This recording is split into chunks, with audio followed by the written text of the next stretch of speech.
Oasis biology मध्ये आपलं स्वागत आहे। आजचा आपला टॉपिक आहे क्राइम सीन इन्व्हेस्टिगेशन। आपण नेहमी पाहतो कोणत्याही क्राइम झालेल्या ठिकाणी काही फोरेन्सिक ऑफिसर्स काही इन्व्हेस्टिगेशन करत असतात आणि त्यावरनं ते क्रिमिनलला शोधून काढतात, कोणती प्रोसिजर अप्लाय करतात। तर आजचा आपला टॉपिक रिलेट करतो molecular biology and cytogenetics.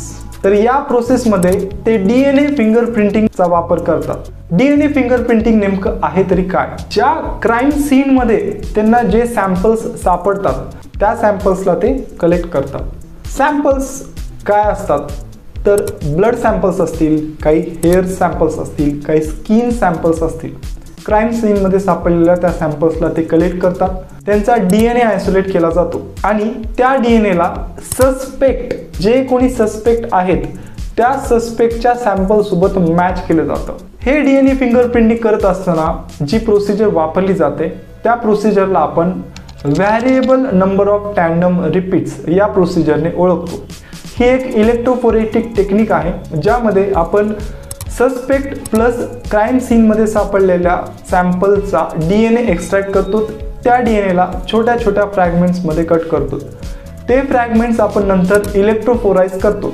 Electrophoresis मध्ये जे सॅम्पल आपल्याला क्राइम सीन वरती सापडलेला आहे त्या क्राइम सीनच्या डीएनए स्ट्रँड सोबत आपण सस्पेक्ट डीएनए सॅम्पल्स मॅच करतो। जे डीएनए फ्रॅगमेंट्स सस्पेक्ट सोबत मॅच होतील तो सस्पेक्ट त्या क्राइम सीन मध्ये प्रेझेंट होता, त्या क्राइम प्लेस वरती प्रेझेंट होता व त्यांनी क्राइम केलेला असेल असं गृहीत धरलं जातं। तर याच पद्धतीनं electrophoresis, restriction fragment length polymorphism आणि variable number of tandem repeats या प्रोसिजरचा वापर करून सस्पेक्टला क्रिमिनल ठरवलं जातं। अशाच नवीन नवीन कन्सेप्टसाठी चॅनलला सबस्क्राईब करा आणि बेल आयकॉन प्रेस करा, जेणेकरून तुम्हाला सर्व नोटिफिकेशन्स टाइमवरती मिळते। थँक्यू।